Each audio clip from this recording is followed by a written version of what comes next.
वृंदावन विहारी लाल की जय। राधा रानी की जय श्री गुरुदेव भगवान की जय। श्री राधे राधे। भक्ति प्रश्नोत्तरी कार्यक्रम प्रारंभ किया जा रहा है। आइए हम भक्ति संबंधित प्रश्नों को श्रवण करें। श्री राधे राधे गुरु जी, आपके श्री चरणों में कोटि कोटि दंडवत प्रणाम। अनिरुद्ध पांडे जी हैं गुरु जी। इनका प्रश्न है, जब मैं लघु शंका के लिए जाता हूँ तो वहाँ स्थित पौधे या ईंट पत्थर को देखकर मेरे मन में भाव आता है कि इसमें भी तो ठाकुर जी का वास है। गीता जी का श्लोक याद आ जाता है, पुष्णामि चौषधि सर्वः सोमो भूत्वा रसात्मकः। मैं अपने मन को वहाँ से हटाने का प्रयास करता हूँ, फिर भी भाव आ ही जाता है। तो क्या ये मुझसे अपराध बन रहा है? यदि हाँ तो इसका प्रायश्चित बताने की कृपा करें। श्री राधे राधे। अभी आपके समझने में गड़बड़ है। पुष्णामि चौषधि सर्वा सोमो भूत्वा रसात्मक, आपने ये जो लाइन बोला है श्लोक की, ये कहाँ लिखा हुआ है? 15वें श्लोक में लिखा हुआ। वहाँ भगवान ने इस बात को बताया है चंद्रमा के लिए कि मैं चंद्रमा के अंदर औषधि तत्व बन करके पृथ्वी पर वनस्पतियों का पोषण करता हूँ। तो चंद्रमा के अंदर आपको भगवान को देखना है। चंद्रमा के अंदर आपको भगवान को देखना है कि चंद्रमा में से किरणें औषधीय तत्व से युक्त होकर वनस्पतियों का पोषण करती हैं। एक तो ये आपको देखने की दृष्टि परिवर्तित करनी पड़ेगी। दूसरी बात यह है कि 10वें अध्याय में भगवान ने कहा, यद यद विभूति मत्सत्वम श्रीमदूर्जितमेव वा तत्तदेवावगच्छत्वम मम तेजोंस संभवम। अर्जुन, जहाँ जहाँ मेरी विभूति तुम देखोगे वहाँ विशेषताएं होंगी, अर्थात अद्भुत शक्ति संपन्न कोई चीज होगी। जहाँ विशेष शक्ति हो, विभूति हो, कुछ ऐसा विशेष कुछ अनुभव हो, तो वहाँ पर मेरी विभूति देखो। तो आपको हर जगह नहीं देखना है।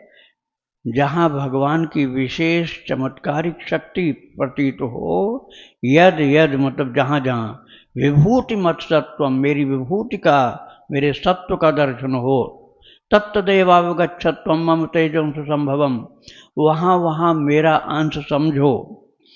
तो ये वो तो चंद्रमा की बात है जो आपने कहा था, पुष्णामि चौषधि सर्वा सोमो भूत्वा रसात्मक। तो चंद्रमा के तेज में भगवान का दर्शन करना, और जहाँ जहाँ विशेष तेज हो वहाँ प्रभु का दर्शन करना। और सारे संसार में संत हंस गुण गहहि पय परिहरिवारी विकार। गुण गहहि जड़ चेतन गुण दोषमय विश्व कीन करतार। संत हंस गुण गहहि पय परिहरिवारी विकार। दुनिया किस चीज से बनी? जड़ चेतन गुण और दोष सब मिला के। जड़त्व भी है, चैतन्य भी है, गुण भी है, दोष भी, सब मिला जुला के संसार बना है। तो संत होते हैं, जो भक्त होते हैं, साधक होते हैं, वो कैसे देखते हैं? संत हंस गुण गहहि पय परिहरिवारी विकार। विकार को त्याग कर गुण को ग्रहण करते हैं, गंदगी को छोड़कर पवित्रता को ग्रहण करते हैं। तो संसार के अवगुणों को क्यों देखोगे आप? गुण को देखो। जहाँ विशेष गुण हो, विशेष शक्ति, विशेष तेज हो, वहाँ प्रभु का दर्शन करो। तो आपसे कोई भी भूल नहीं होगी, हृदय निर्मल होगा, प्रभु का प्रेम उत्पन्न होगा। श्री राधे राधे। अनुपमा पांडे जी हैं काशी से। इनका प्रश्न है, गुरुदेव मेरी अभी दीक्षा नहीं हुई है, बस राधा रानी की कैसे मेरे ऊपर कृपा हुई है हमें नहीं पता। मेरे पास कोई माला नहीं है, फोन से मन से ही जाप करती हूँ, मन से ही सेवा करती हूँ, और मन से बिस्तर पर या कभी कहीं पर भी कभी भी फोन से ग्रंथ पाठ कर लेती हूँ, जैसे कि श्री 84 वाणी पाठ, श्री राधा सुधा निधि और नामावली भी। और 11 माला जाप करना जरूरी होता है कि दिन भर में जो नाम लेते हैं उसी से पूरा हो जाएगा? 11 माला तो आप सुबह सुबह ब्रह्म मुहूर्त में करो, और इसके बाद जितना समय बच जाता है सब में बिना माला के भी कर सकते हो आप। और छोटी माला जो होती है ना 27 मन के वाली सुमिरनी, उससे करो। और सुबह 108 मन के वाली माला से 11 माला करो। शेष समय में मौन यदि रखो तो जप ज़्यादा होगा। ज़्यादा बोलने वाले का जप बहुत कम होता है, इसलिए मौन रखो, वाणी में संयम रखो। कोई भी शब्द ऐसा निरर्थक जो हो नहीं बोलना चाहिए। तो जप की संख्या बढ़ेगी। भक्त चरितावली श्रवण करने से बड़ा फायदा होता है। भक्त चरितावली श्रवण करने से हमें एक आदर्श की प्राप्ति होती है कि ऐसे वो संत थे, ऐसे वो भक्त थे, हमको भी अपने जीवन को ऐसा ही बनाना है, ऐसा हमको भी अपने जीवन को पवित्र भक्तिमय बनाना। तो ये प्रेरणा सहज ही अंदर से प्राप्त होने लग जाती है जब हम महान चरित्रों को श्रवण करते हैं। श्री राधे राधे। इनका दूसरा प्रश्न है, क्या हम अपने पति को अपना भागवतिक अनुभव और दिनचर्या बता सकते हैं? वो भी बहुत भक्त हैं। भक्त तो हैं, लेकिन जहाँ आपने बताना शुरू किया तो हाँ आपको अहंकार आने लग जाएगा कि हम इनसे श्रेष्ठ हैं, और फिर तुरंत नीचे गिरना चालू हो जाएगा। आपको ये पूछने पर भी नहीं बताना चाहिए, तब भक्ति बढ़ेगी। यदि वो पूछते भी हों तब भी अपना उदाहरण मत दो, दूसरों का उदाहरण दो कि हाँ ऐसा करने से भक्तों को बहुत लाभ मिला है।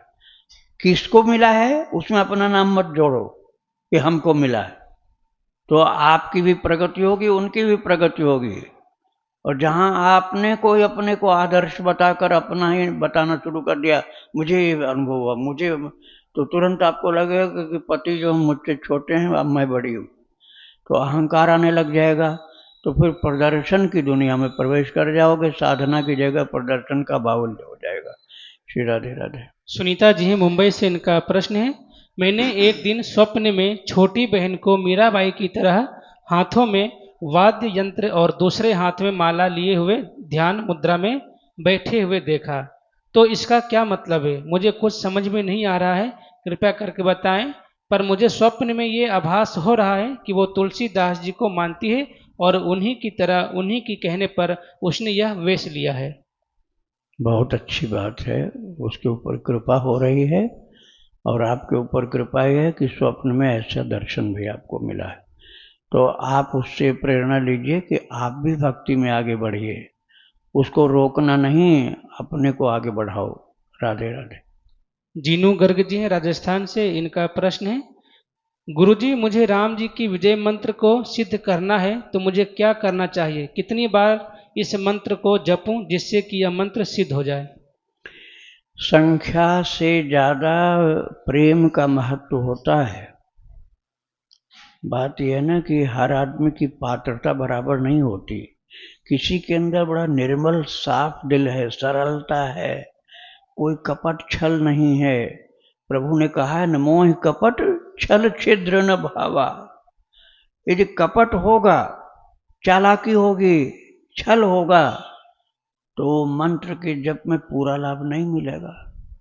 और आप जितना निर्मल होगे, जितना सरल होगे, जितना निष्कपट होगे, कोई चालाकी नहीं होगी, बिल्कुल भोले भाले, आपके द्वारा जप किया गया जो है उसमें शक्ति उत्पन्न हो जाएगी।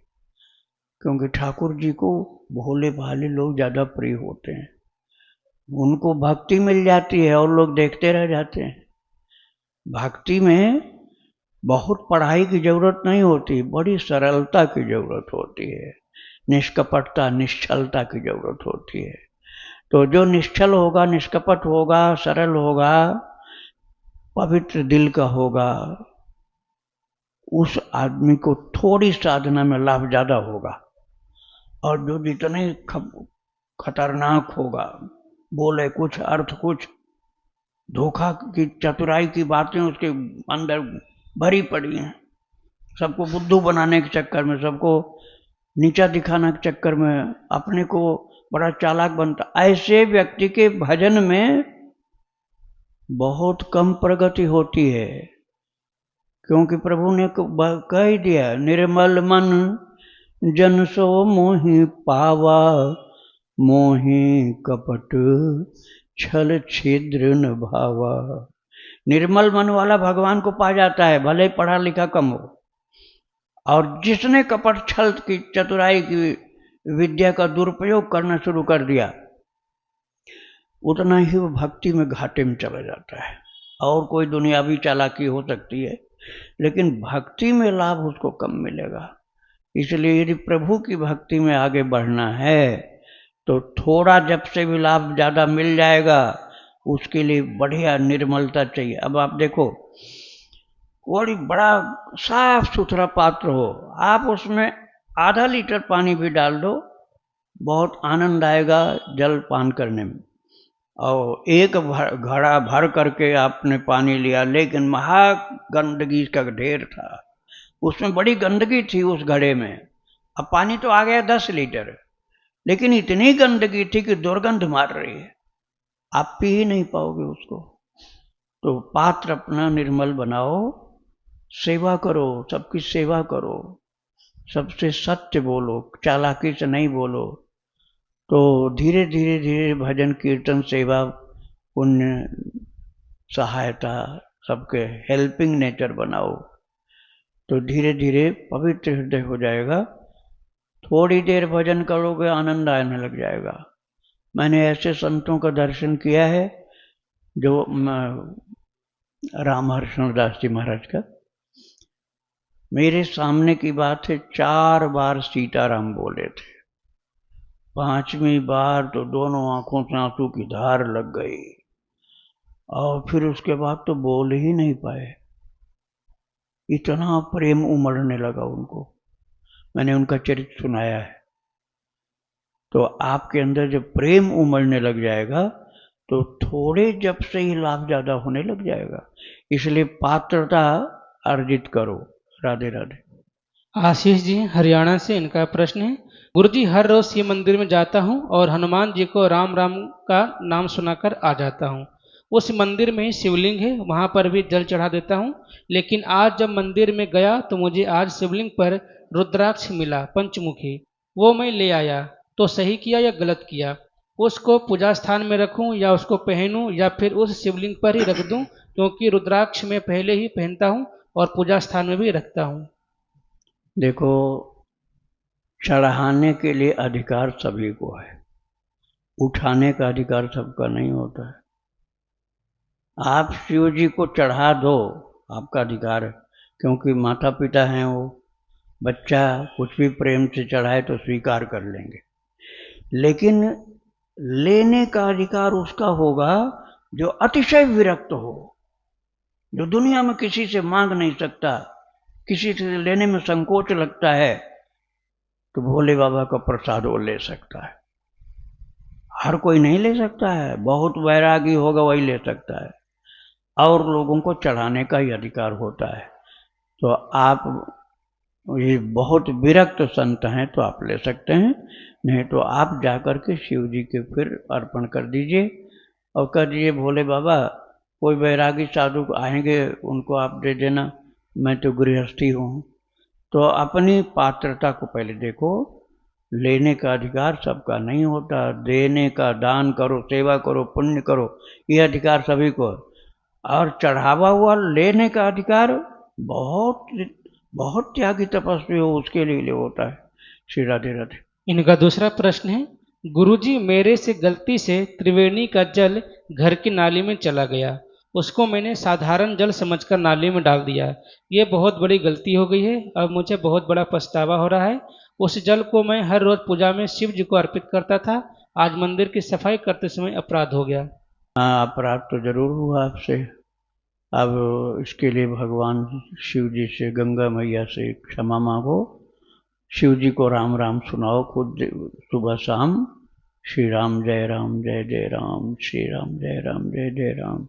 भोले बाबा के पास बैठकर प्यार से गाना, जल्दी जल्दी चिल्ला चिल्ला के नहीं, प्यार से गाओ, बड़ी धीमी आवाज में गाओ तब भी सुनेंगे वो।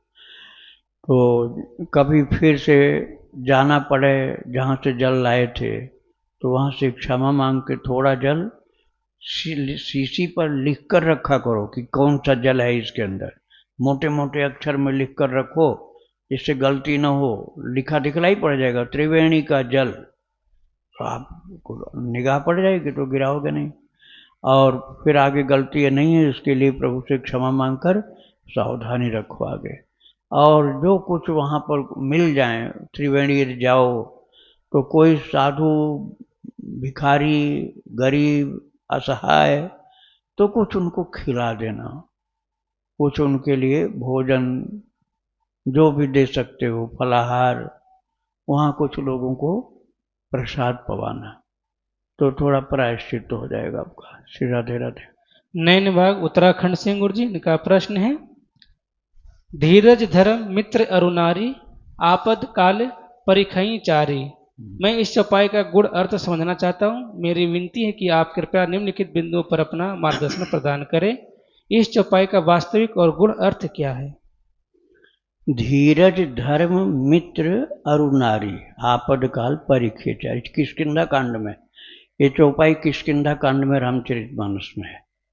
सुग्रीव के प्रसंग में भगवान राम जी ने कहा है कि ये चार चीजें हमको खुद परीक्षा करने के लिए मिली हैं, और इनके साथ अपनी भी परीक्षा करनी चाहिए। ये नहीं कि इन्हीं की करनी, इनके साथ अपनी भी परीक्षा करनी।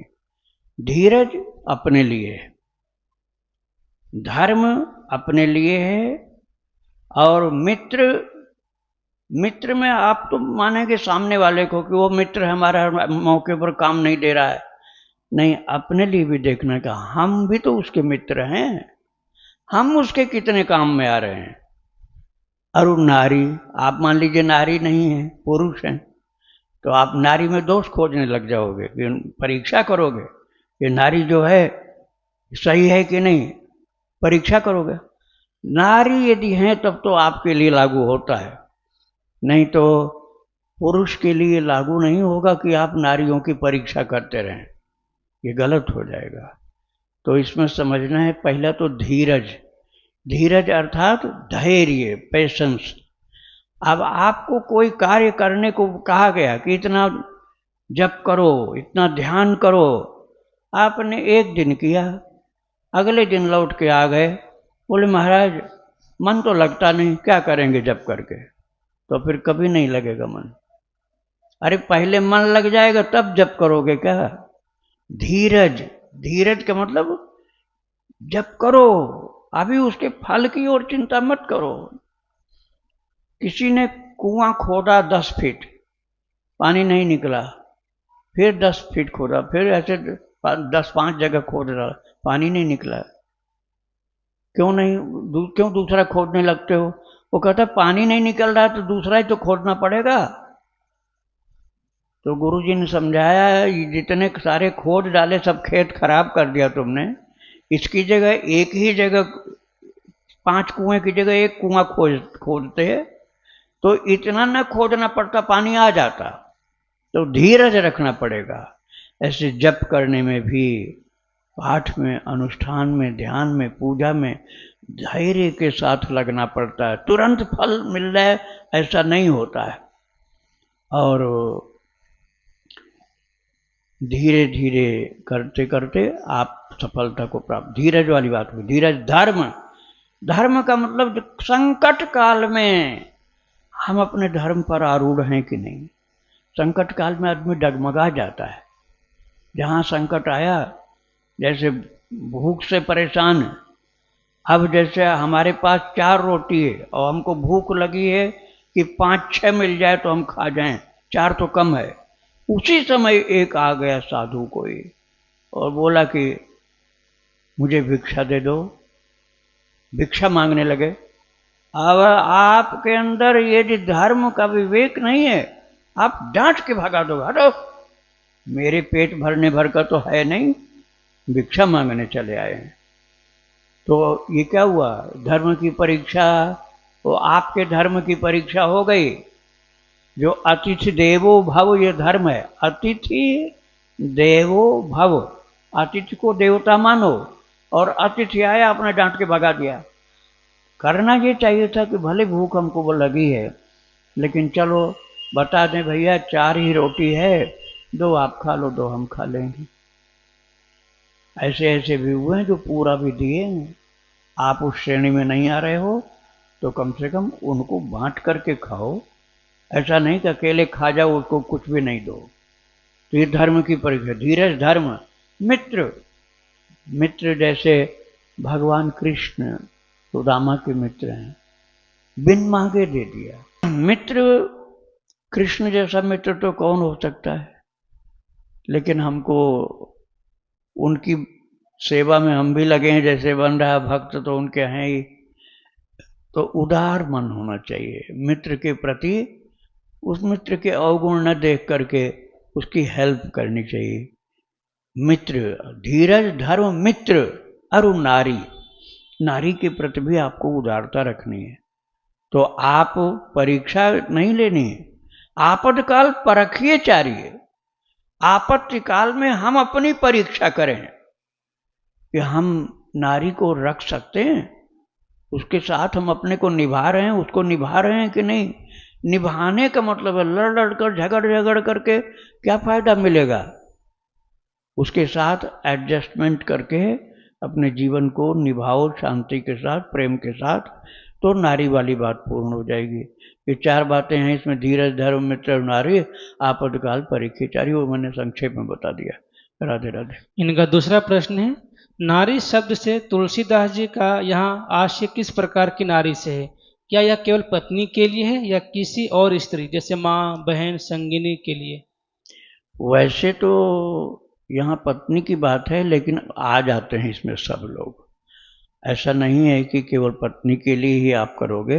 कोई दुखिया नारी है, पीड़िता है, गरीबिन है, तो उस अबला, यहाँ नारी का मतलब आपको अबला समझना पड़ेगा कि उस दुखिया, पीड़िता, परेशान, अभावग्रस्त नारी के दुख को समझ करके उसके लिए उदारता का व्यवहार करो। जो हेल्प कर सकते हो ज़्यादा से ज़्यादा, पैसे से भी, अपने समझ के द्वारा, बौद्धिक सहयोग, सलाह के द्वारा और वस्तुओं के द्वारा, पैसे के द्वारा जो आप हेल्प कर सकते हो उसकी करो। तो नारी का मतलब समस्त स्त्रियों के, अबला समझ लो, गरीब नारी। अपनी पत्नी के लिए तो करना ही है, लेकिन जो गरीब नारी है उसके लिए भी करना है। राधे राधे। इनका अगला प्रश्न गुरु जी, मित्र से तुलसीदास जी का तात्पर्य कैसे मित्र से है? क्या यह सामान्य संगति की बात है या किसी विशेष प्रकार के मित्र की? हर मित्र के लिए है। संकट काल आने पर उसको ये नहीं कि नहीं अब हम क्या पूछें, हो तो उसको तो भिखारी हो गया। अब जब बढ़िया था तब हम मित्र थे उसके, जब माला माल था। अब क्या पूछो, तो गरीब है तो भिखारी हो गया। ये बहुत नासमझी वाली मित्रता है। मित्रता तो तब है जब वो गरीबी में आया तो आप हेल्प करो, उसका सहयोग करो, तब मित्रता आपकी मानी जाएगी। श्री राधे राधे। इनका आखिरी प्रश्न है, यदि संकट काल में कोई मित्र या नारी कसौटी पर खरे न उतरे तो एक साधक अथवा धर्म मार्गी पुरुष को क्या विवेकपूर्ण आचरण करना चाहिए?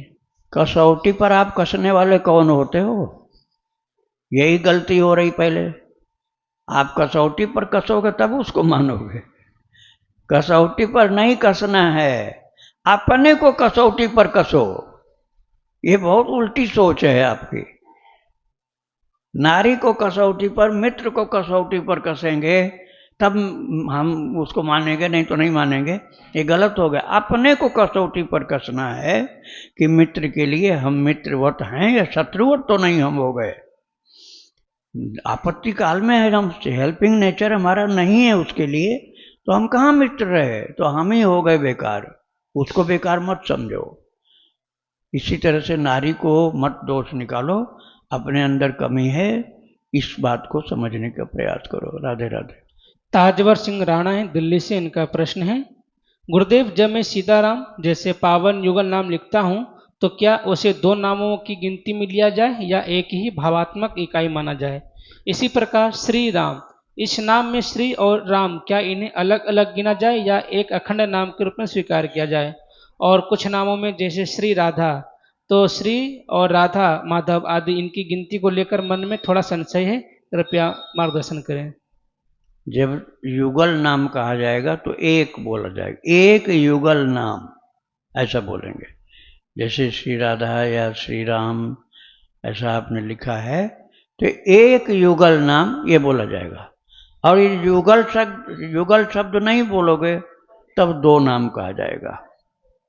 सीताराम दो नाम है, और ये दोनों को जोड़ोगे तो कहा जाएगा एक युगल नाम है। श्री राधे राधे। मथुरा से गीता जी, इनका प्रश्न है, मेरे से एक पाप हो गया है। मेरी बालकनी में कबूतरी ने 2 बच्चे दिए थे, तो वो बहुत बीट गंदगी व बदबू हो रही थी। तो मैंने बालकनी साफ की और बच्चे जूते के डब्बे रखकर कबूतरी को दिखाकर छत पर रख दिया। वहीं दूसरे कबूतर के अंडे के पास रख दिया और हम रोज देखने जाते थे छत पर। लेकिन 3 दिन बाद वो नहीं बचे, शायद कबूतरी उनके पास खाना देने नहीं आई। मुझे इस कारण 2 दिन से बहुत आत्मग्लानि व पश्चाताप हो रहा है कि मेरी वजह से ऐसा हुआ। कृपया मुझे इससे बाहर निकालें। हाँ, गलती किया है आपने। अब जानवरों की बात, पशु पक्षियों की बात आप कैसे समझ लोगे? आप तो अपने मनुष्य वाले स्वभाव से समझोगे। अब उसको, चिड़िया को कहाँ पर आराम मिलेगा, बच्चे को कहाँ आराम मिलेगा, ये तो चिड़िया ही समझेगी ना। इसलिए उसको हटाना नहीं चाहिए। उसने जहाँ अपनी सुविधा समझ करके दिया अंडा, वहाँ देखने आएगी वो, वहाँ पर उसकी रक्षा करेगी, सेवा करेगी। आपने जगह उसकी बदल दिया, अब वहाँ पता नहीं पहुँच पाए कि नहीं। और ऐसा भी हो सकता है कि कोई शत्रुता वाला जीव जंतु आकर खा जाए अंडे को। तो इसलिए जगह नहीं बदलनी चाहिए। थोड़े दिन के बाद वो चिड़िया उसको से करके, बच्चे को बाहर होने के बाद फिर उड़ा के लेके चली जाती है। थोड़ा सा 10-15 दिन धीरज रखो। 10-15 दिन में घर में गंदगी इतनी नहीं हो जाएगी। वो हमेशा अंडा ही थोड़े बना रहेगा, बच्चा हो जाएगा, फिर लेके जाएगी वो, और उसके बाद सफाई कर लेना। आप इतनी जल्दी क्यों करने लग गए कि हमको सफाई यहाँ करनी, इनको हटाना? ये गलती हुई आपसे। अब आगे ये ध्यान देना कि ऐसी गलती नहीं करना। और जहाँ भी चिड़िया आती हों वहाँ चिड़ियों के लिए दाना डालो, रोजाना डालो। और ये कार्य हमेशा के लिए चालू करो। चिड़ियों के लिए जल का पात्र रखो मिट्टी के बर्तन में, गर्मी के टाइम में। और अनाज, नमकीन, बिस्किट जो चिड़िया खाती हूँ वो 12 मास खिलाओ, तो आपका प्रायश्चित इस तरह से होगा। और उनके बच्चे अंडे को फिर हटाना नहीं कभी। राधे राधे। अनुपमा जी गुरु जी, इनका प्रश्न है, महाराज जी लगभग 18 वर्ष पूर्व हरे कृष्ण महामंत्र के माला जप से परिचय हुआ। माता पिता के दिए संस्कार, बचपन के धार्मिक ग्रंथों के अध्ययन व संकीर्तन के प्रभाव से जाप में रुचि भी जागृत हुई। लेकिन उसके बाद जाप छूट गया, वर्षों छूटा ही रहा। तन मन धन से पतन भी हुआ, सांसारिक दृष्टि से बहुत उतार चढ़ाव भी आए। अब ऐसा लगता है कि मुझसे निश्चित ही कोई बड़ा वैष्णव अपराध हुआ होगा। बीच बीच में हर साल 6 महीने में कभी कभी फिर से मन में जाप, स्वाध्याय आदि करते रहने की इच्छा भी जागृत होती रही, लेकिन प्रगाढ़ कभी नहीं हो पाई। कुछ वर्ष पूर्व कुछ बुजुर्ग और परिचित भगवत भक्तों के कहने पर संगीत में श्री रामचरितमानस का पाठ कोई वर्ष भर में पूर्ण हुआ और पिछले कुछ महीनों से फिर से नाम जप प्रारंभ हुआ। अभी मेरे कोई प्रत्यक्ष गुरु नहीं है और मैंने बहुत कोशिशों के बाद अलग अलग नाम जप की कोशिश के बाद बालपन के संस्कार से प्रेरित होकर महादेव और माँ जगदम्बा की शरण गह किया। सीताराम नाम के जाप पर मन टिकाया हुआ है। प्रश्न ये है कि इस बार जाप प्रारंभ तो हुआ, कुछ समय सुगमता से प्रागड़ता भी चला, नामाभास होने भी लगा, लेकिन पिछले 1 महीने से परिवार, माता पिता, भाई आदि तथा स्वयं के स्वाध्याय से संबंधित इतनी परेशानियां आने लगी कि मेरी दिन की नियमित संख्या की कई दिन नहीं हो पाई। वैसे तो मैं किसी को अपने जाप के बारे में नहीं बताती, लेकिन परिवार वालों को पता है, उनका सपोर्ट भी है। लेकिन कभी कभी दूसरों ने भी अस्पताल आदि में जाप करते देखा। हालांकि जब कोई पूछता है तो मैं यही कहती हूँ कि नियम नहीं लिया है। गुरुवर, क्या मेरा नाम छूटना क्या दूसरों को दिख जाने के कारण है? क्या ये इसलिए है कि बीच बीच में मैंने बहुत परेशान होकर माता पिता व भाइयों के स्वाध्याय लाभ के लिए सकाम नाम जाप आरंभ कर दिया? क्या ये मेरी किसी तरह की परीक्षा है? क्या मुझसे फिर कोई अपराध बन रहा है? मैं क्या करूँ? एक सीमित छोटी सी संख्या सही है, लेकिन नियमित नाम जप चलता रहे, छूटे नहीं। श्री राधे राधे। बहुत लंबा प्रश्न कर दिया और सार कुछ भी नहीं, बेकार की बातें इतनी लंबी चौड़ी। अरे आपको दृढ़ निश्चय रखना चाहिए। आप दृढ़ निश्चय वाले हो ही नहीं, ढुलमुल हो बिल्कुल। तुम्हारे ऊपर क्या प्रहलाद जी से भी ज्यादा संकट आ गए? प्रहलाद जी के सामने तलवार लिए हुए खड़ा था हिरण्यकशिपु, मार दूंगा जो राम राम बोलेगा। तो प्रहलाद जी कहते थे आप भी बोलो, आपका भी भला होगा। डरते नहीं थे कि मार ही देगा वो। और जब मारने को तैयार हुआ तो भगवान प्रकट भी हो गए थे, नरसिंह भगवान। प्रहलाद जी कभी भी भक्ति में इन बाधाओं के आने से भजन नहीं छोड़े। आप विपत्ति आ जाए तब भी भजन नहीं छोड़ो। सुदामा जी ने भजन छोड़ दिया था क्या विपत्ति काल में? प्रहलाद जी ने भजन छोड़ दिया था क्या? विभीषण ने संकट आने पर क्या भजन छोड़ दिया था? तो उन लोगों के संकटों के सामने तो आपके ऊपर कोई संकट नहीं है। नाम मात्र का संकट आया और आपने सब छोड़ दिया भक्ति। गलती आप ही की है, फिर दृढ़ प्रतिज्ञ बन जाओ, पक्का निश्चय कर लो, भजन होने लग जाएगा।